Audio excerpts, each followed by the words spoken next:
The red warning lights flashed across every screen in Earth's Defense Command Center. Captain James Walker stood before the main display, his weathered face reflecting the crimson glow. The room fell silent as the massive ships appeared at the edge of their solar system. They weren't like anything humans had seen before. Each vessel was bigger than Earth's largest city. "Sir, they're not responding to any of our signals," the young communications officer said, his voice shaking slightly. Walker nodded, knowing this day would come. Earth had pushed too far, too fast into space. Their colonies on Mars and Europa had grown too quickly, and their mining operations in the asteroid belt had become too efficient. The planet below them was dying. The oceans had risen, swallowing coastal cities whole. The air in most major cities had become so thick with pollution that people couldn't go outside without masks. Humanity had no choice but to reach for the stars. It was survive or die. But now someone out there had decided they'd had enough. The first message came 3 hours after the ships arrived. It displayed on every screen, phone, and computer on Earth at the same time. The aliens didn't bother with video communication, just simple text in every human language.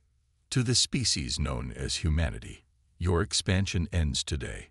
You have proven yourselves too dangerous to be allowed further growth. Submit to immediate containment or face extinction.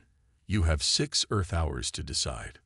Walker looked at the message again, then at the picture of his daughter on his desk. She was only 10, living with her mother in one of the underground cities where the air was still clean.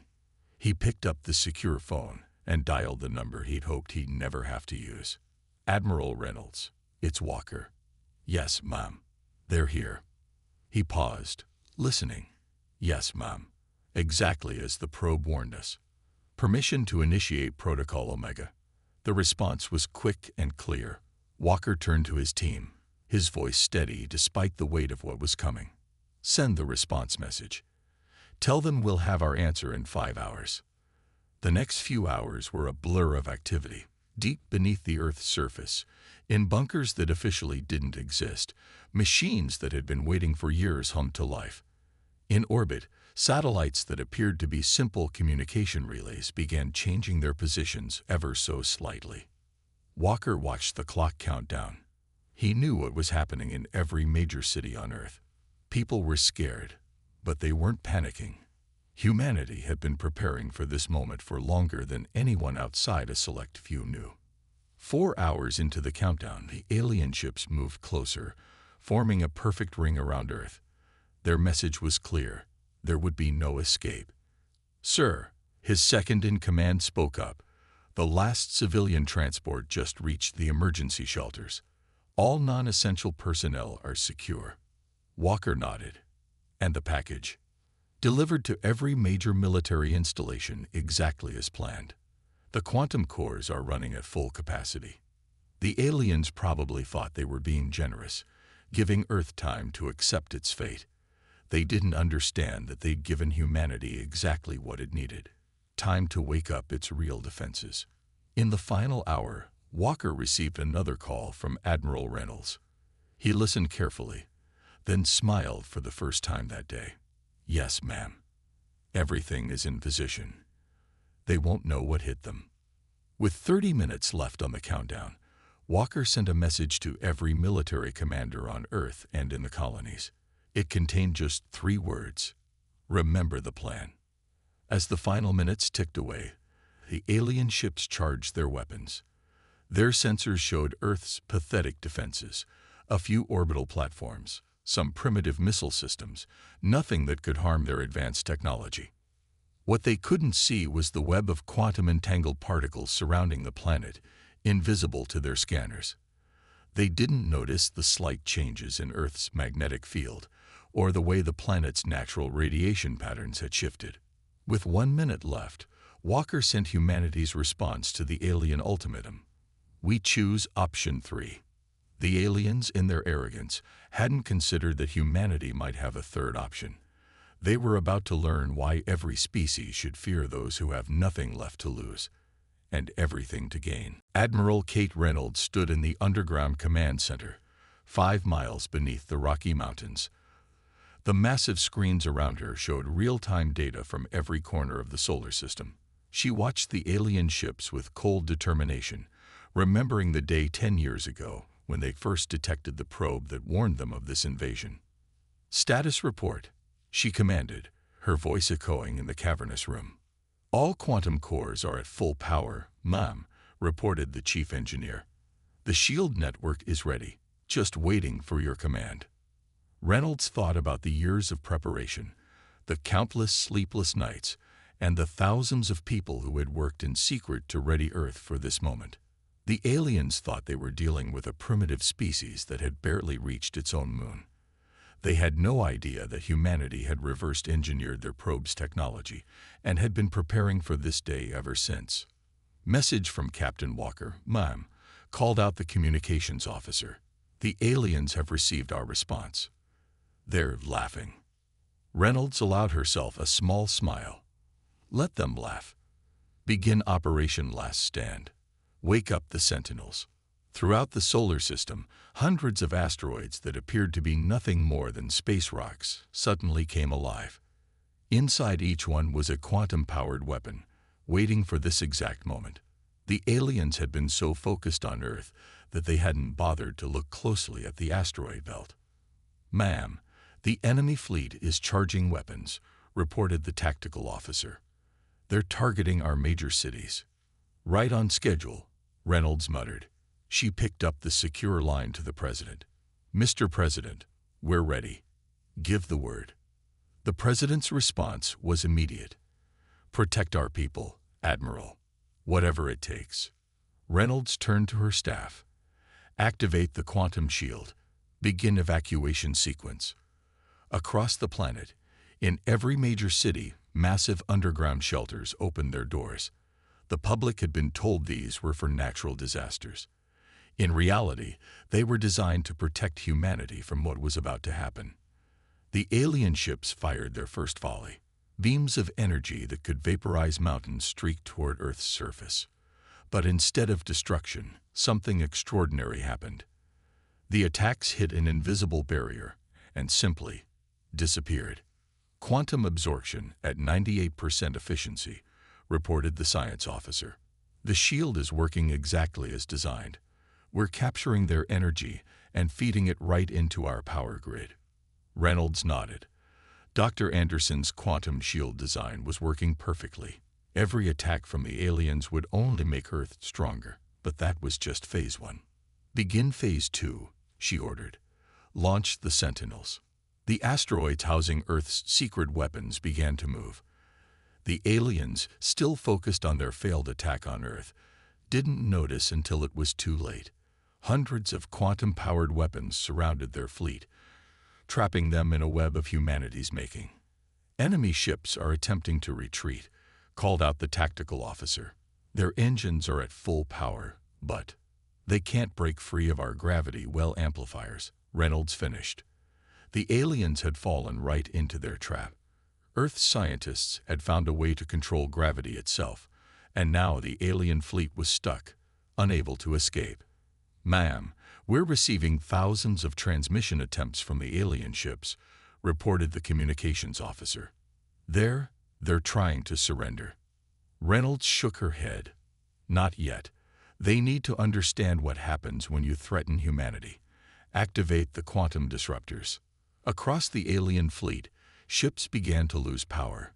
Their advanced technology, so superior to what they thought Earth possessed, was useless against weapons based on their own probe's technology. Technology they never imagined humans could understand, let alone improve upon. "Send them a message," Reynolds commanded. "Tell them this is just a demonstration.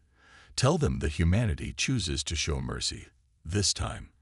But if they ever threaten Earth again..." She let the threat hang in the air. The aliens would learn what the probe's creators should have known. Humanity's greatest strength wasn't its technology or its weapons.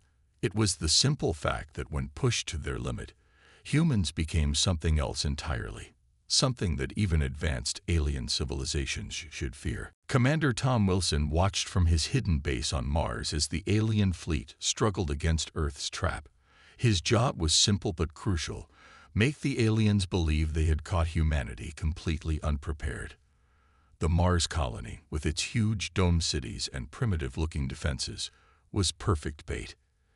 Enemy ships approaching Mars, sir, his second-in-command reported. 5 of their biggest warships. They're falling for it. Wilson smiled. The aliens had taken Earth's show of power as a reason to attack the seemingly defenseless colonies. They thought they could regain the upper hand by destroying humanity's off-world settlements. It was exactly what Admiral Reynolds had predicted they would do.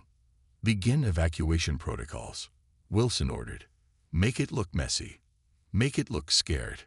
Across the Martian surface, thousands of civilians rushed to underground bunkers. The aliens watched as transport ships took off in seemingly random directions, many appearing to malfunction or fly erratically.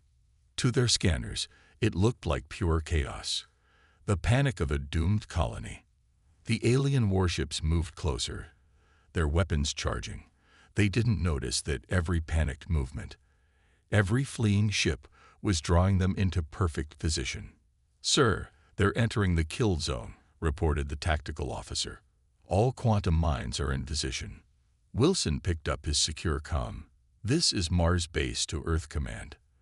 The fish are in the barrel." The aliens fired their first shots at Mars, aiming for the largest dome city. Their energy weapons passed right through it, because it wasn't really there. The entire colony was a hologram, powered by quantum projectors buried deep under the Martian surface. "Now," Wilson commanded. Hundreds of quantum mines activated simultaneously. Unlike traditional weapons, these didn't explode. Instead, they created a field that turned the aliens' own energy against them. Their mighty warships began to break apart from the inside as their power cores overloaded. "Enemy ships are attempting emergency landings," reported the tactical officer. "They're heading for the Valles Marineris Canyon system." Wilson nodded. "Right where we want them. Deploy the ground teams." From hidden hangars across the Martian surface, Earth's real military forces emerge. Tanks that could shift their molecular structure to adapt to any terrain. Soldiers in powered armor suits that made them stronger than any alien warrior. Weapons that could punch through any known shield. The aliens never stood a chance. Their ships, crippled by the quantum mines, crashed into the massive canyon. As they emerged from their broken vessels, expecting to find primitive humans in simple spacesuits, they met an army ready for them. "Sir, we're receiving a transmission from the alien commander," called out the communications officer. They want to know how we did this. They're asking what we are." Wilson thought for a moment, remembering all the years of preparation, the sacrifices made to keep this defense system secret. "Tell them we're human. That's all they need to know." The battle was over in minutes. Earth's forces, hidden beneath the Martian surface for years, had trained for exactly this scenario. The alien warriors, despite their advanced technology, found themselves outmaneuvered at every turn. "Message from Admiral Reynolds, sir," the communications officer announced. "The rest of the alien fleet is contained. Earth is secure. We're to begin Phase 3. Wilson looked at the tactical display showing the captured alien ships.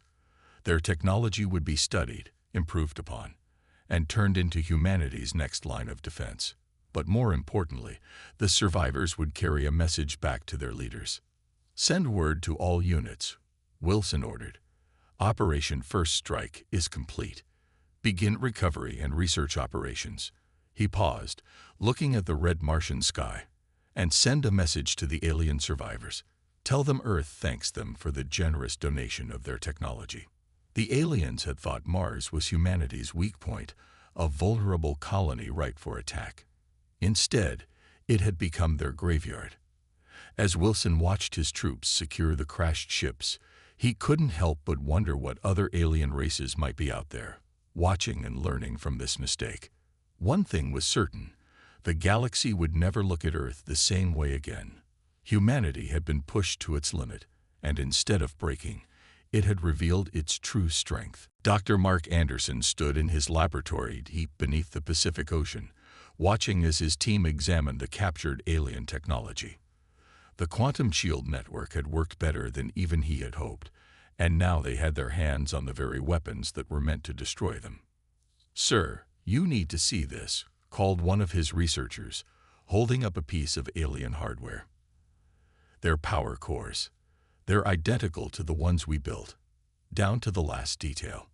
Anderson nodded slowly. "Because we didn't just copy their technology. We improved it." He remembered the years spent studying that single crashed probe, how everyone had said it was impossible to understand alien tech so quickly. But they had done it, and now they had proof they'd done it better than the original creators. The main screen lit up with an incoming call from Admiral Reynolds. "Doctor, are you seeing these readings from the captured ships?" "Yes, Admiral. Their entire fleet was running on outdated versions of our quantum technology.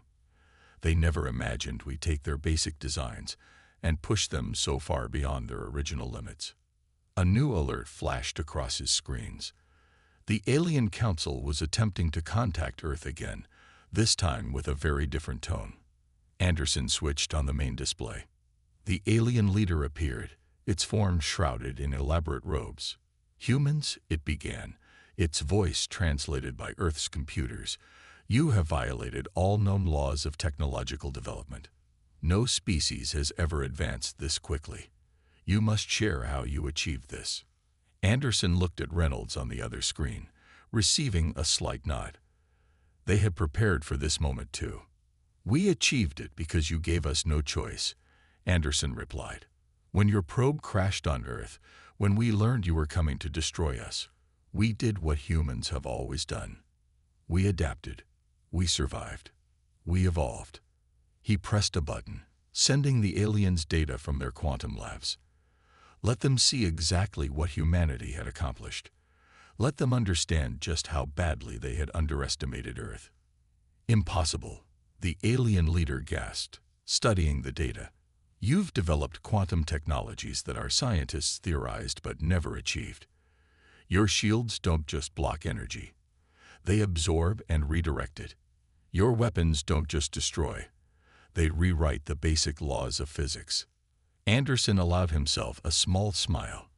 "We had good teachers. Your probe showed us what was possible. After that, it was just a matter of pushing beyond those limits." The Alien Council erupted in chaos. Anderson could see them arguing in the background, their carefully maintained image of superiority crumbling. They had come to Earth expecting to find primitives playing with technology they didn't understand. Instead, they found their own weapons turned against them, improved in ways they hadn't thought possible. "Doctor," Reynolds cut in on the other screen, "our sensors are picking up more ships entering the solar system. A lot more." Anderson checked his readings. The quantum detection network was lighting up like a Christmas tree. Hundreds of ships, but these weren't from the Council. These were different. "We're receiving transmissions," Reynolds reported. They're other species, ones who've been watching, waiting to see if someone could stand up to the Council." The alien leader's image flickered as new faces appeared on the screen. Species of all kinds, each with their own story of oppression under the Council's rule. They had been watching Earth's defense, seeing how a supposedly primitive planet had outmaneuvered their oppressors. "Dr. Anderson," one of the new aliens spoke, "we've been monitoring your quantum shield technology. Would your people be willing to share this knowledge, to help others defend themselves?" Anderson looked at Reynolds again. This was an opportunity they hadn't expected. A chance not just to defend Earth, but to change the entire balance of power in the galaxy. "We would be happy to discuss an exchange of knowledge," Anderson replied carefully. "After all, humanity's greatest strength isn't our technology. It's our ability to work together, to help each other grow stronger." The Alien Council's leader could only watch as their carefully maintained power structure began to crumble. They had meant to make an example of Earth. Instead, they had helped create something new, a power that would reshape the galaxy. Lieutenant Anna Miller walked through the halls of the captured alien flagship, her footsteps echoing against the metal floors. Just 2 weeks ago, This massive ship had been part of the fleet meant to destroy Earth. Now it was humanity's first step into the stars, and she was in charge of making it work. Engine room reports all systems ready. Her assistant reported, hurrying to keep up with her stride. The quantum core upgrades are complete. We're ready to show our new allies what this ship can really do. Miller nodded, entering the newly redesigned bridge. Where alien controls had once been complex and unwieldy, human ingenuity had simplified everything. Screens displayed information in clear, easy-to-understand formats. The ship felt different now, no longer alien, but a perfect blend of two technologies. "Status report," she commanded, settling into the captain's chair. "Representatives from 12 alien species are aboard and waiting in the observation deck," reported her communications officer. "They're eager to see the demonstration." Miller smiled. The aliens who had come seeking Earth's help weren't just refugees from the Council's rule. They were leaders of their own worlds, scientists and warriors. All of them had suffered under the Council's technological superiority. All of them wanted to learn how humanity had broken that power. "Take us out," Miller ordered. "Let's show them what happens when you let humans improve your technology." The massive ship, once clumsy and slow, moved with grace out of Earth's orbit. Miller had spent days studying the alien engine designs, finding ways to make them more efficient. Where the Council had built their ships to demonstrate power, humanity had rebuilt them for actual combat effectiveness. "Entering the test zone," announced the navigator. "All observation ships are in position." Miller stood up. "Begin the demonstration." The ship's new quantum core hummed to life. Energy flowed through pathways that the original builders had never imagined possible. The vessel shifted, its outer hull briefly becoming transparent as the quantum field engaged. "By the stars," one of the alien observers gasped. "The entire ship is phase shifting." Miller allowed herself a moment of pride. Phase shifting had been theoretical even in the Council's most advanced research. But humans had made it work, turning solid matter into something that could slip between dimensions. "Now for the real demonstration," she announced. "Target the abandoned Council destroyer." The weapons officer activated the new targeting system. The derelict ship that had been left as a target floated ahead of them. It still had its shields up, running on automatic power, the same shields that had once been considered impenetrable. "Fire when ready." The quantum lance, a weapon of humanity's own design, fired. It didn't just break through the target's shields, it completely ignored them. The beam passed through the destroyer's hull like it wasn't even there, touching specific points that Miller's team had calculated. The massive ship split apart like it had been cut by a surgeon's scalpel. "Clean hits on all target points," reported the weapons officer. "No collateral damage. Just like you designed it, ma'am." The alien observers were silent for a long moment. They had just watched a single ship do what entire fleets had never managed: defeat Council defenses without massive destruction. Lieutenant Miller, one of the aliens, stepped forward, their voice filled with awe. "We were told humans would show us how to defend ourselves. But this is beyond anything we imagined." Miller turned to face them. "This isn't just about defense anymore. The Council didn't just threaten Earth, they've been holding back progress across the entire galaxy. We're offering you a chance to catch up, to grow beyond their limitations." Another alien spoke up, this one from a species known for their caution. "You would share this technology, even though we were once aligned with the Council." "Humanity doesn't hold grudges," Miller replied. "We're offering partnerships, not dominance.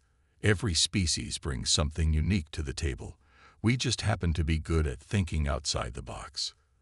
The ship's quantum core pulsed softly, its energy spreading through the hull.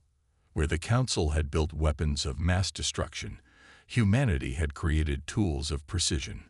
Where they had sought to dominate, Earth sought to elevate. Now Miller smiled. "Who's ready to learn how we did it?" The Council's grand meeting chamber had never been so quiet. Captain James Walker stood at the center of the massive room, surrounded by representatives from hundreds of alien species. Just 1 month ago, these beings had voted to destroy Earth. Now they sat in stunned silence as he laid out humanity's terms. The age of technological suppression is over, Walker declared, his voice carrying to every corner of the chamber. Earth isn't interested in revenge. We want progress. For everyone. The council leader rose from their ornate throne, their multiple eyes fixed on Walker. You cannot simply walk in here and demand changes to systems that have maintained peace for thousands of years. Walker pulled out a small device from his pocket. It looked simple, almost primitive by the council's standards. He placed it on the floor, and suddenly the entire chamber was filled with a holographic display of the galaxy. This map shows every quantum shield generator Earth has helped install in the past month, Walker explained. Red dots appeared throughout the galaxy, hundreds of them, each representing a world now protected by human technology. These worlds are no longer under your control. Murmurs spread through the chamber. Many council members shifted uncomfortably in their seats. They had watched their power crumble as Earth shared its innovations freely with any world that asked for help. You're destroying the natural order, the council leader shouted. Species must develop at their own pace. Your interference. Natural order. Walker interrupted, his voice sharp. Like how you interfered with Earth. How you planned to wipe us out because we developed too quickly for your comfort. He pressed another button on the device. The hologram changed, showing the council's secret military installations, bases they had thought were hidden from everyone. We found all of them, Walker continued. Your secret fleets, your weapons research facilities, the prisons where you keep species that resist your rule. Did you really think we wouldn't look? The council leader sank back into their throne. Other council members began to stand, moving away from their leader, distancing themselves from what was quickly becoming a sinking ship. What are your demands? A different council member asked, one from a species known for their wisdom. Walker smiled. Like I said, we want progress. The council will be reformed. No more technological suppression. No more holding species back because you are afraid of competition. Every world gets access to quantum shield technology for defense. Every species gets a real vote in galactic matters. And if we refuse? The council leader managed to ask. Walker's smile faded. We've already won. Look around you. Half your member worlds have already signed treaties with Earth. Your military tech is obsolete compared to what we're sharing with our allies. This isn't a negotiation. It's a courtesy notice. As if on cue, the chamber's main screens lit up with new information. Live feeds showed Earth ships, the same ones that had once belonged to the Council fleet, appearing above key Council worlds. But they weren't there to threaten. Each ship was carrying humanitarian aid, medical supplies, and education materials about the new quantum technologies. Humanity's greatest weapon was never our technology, Walker declared. It's our ability to turn enemies into friends, our willingness to share knowledge instead of hoarding it, our desire to lift others up instead of keeping them down. The council chamber erupted in discussion. Many members were already reaching for their communication devices, contacting their homeworlds, ready to align with the new order that Earth was creating. One more thing, Walker added, his voice cutting through the chaos. Earth is establishing a new academy. Any species that wants to learn, to grow, to push the boundaries of what's possible, you're welcome to join us. The galaxy is too big, too full of wonders, for any one species to explore alone. The council leader watched as their millennia of power crumbled away. They had tried to stop humanity from reaching its limit, but in doing so, they had only proven that humanity's true limit was far beyond anything they had imagined. And somewhere, in the vast darkness of space, other species were watching, learning, understanding that the galaxy was changing, not through force of arms, but through the simple human desire to reach out and help others reach the stars. 5 years had passed since the day the Council tried to destroy Earth. Admiral Kate Reynolds stood at the observation deck of the New Galaxy Academy, watching as ships from 100 different worlds moved through space around her. The massive station, built using combined technology from dozens of species, had become a symbol of everything humanity had fought to achieve. "The new students are arriving, Admiral," reported Commander Wilson, now her chief of operations. "This year's class is the biggest yet, over 10,000 beings from 300 different species." Reynolds smiled, remembering how it all started with a single alien probe and humanity's desperate race to survive. "Any word from our explorers in the Andromeda Galaxy?" Dr. Anderson's team just sent their latest report. "The quantum bridge is stable. We've officially established our first connection to another galaxy." Wilson handed her a datapad. The Council would have never even attempted something like this. The mention of the Council made Reynolds think back to their final days. After Earth's victory, the old Council had dissolved itself, replaced by the Galactic Alliance, a true partnership of species working together. The former Council leader had eventually become one of the Academy's most dedicated teachers, having learned that sharing knowledge was better than hoarding it. "Admiral," a young voice called out. Reynolds turned to see a group of new students, a mix of humans and aliens, all wearing Academy uniforms. They were led by a familiar face. "Lucy Walker," Reynolds smiled. "Your father would be proud to see you here." Captain Walker's daughter, now 20 years old, stood tall in her instructor's uniform. "We're ready to begin the new term, Admiral. The quantum physics class is particularly excited. We're going to show them how Earth first modified the Council's technology." Reynolds nodded, following the group as they walked through the Academy's halls. Every wall displayed information in multiple languages. Every room was filled with beings of all shapes and sizes working together. This was what humanity had really won, not just survival, but the chance to learn from and teach others. "Look," Wilson pointed out the window. A massive ship was emerging from quantum space, its hull gleaming with the combined technological achievements of multiple species. The first of the new Explorer-class vessels, ready to go further than any Council ship ever dreamed of. The ship's name was clearly visible on its hull: Unity. It was crewed by beings from 20 different species, all working together to push the boundaries of what was possible. Earth had proved that the greatest achievements came not from competition, but from cooperation. "Message from Mars Base," Wilson reported. "The new quantum core design has passed all tests. It's 30% more efficient than our previous version, thanks to those modifications suggested by the Centaurian engineers." Reynolds watched as a group of students gathered at the window, pointing excitedly at the Unity. Humans stood shoulder to shoulder with beings that had once been their enemies, all of them sharing the same dream of exploration and discovery. "You know what the funny thing is?" Reynolds said softly. "The Council thought they were pushing us to our limit. They never understood that humans don't really have limits. We just have challenges we haven't overcome yet." A small alarm chimed. More ships were arriving.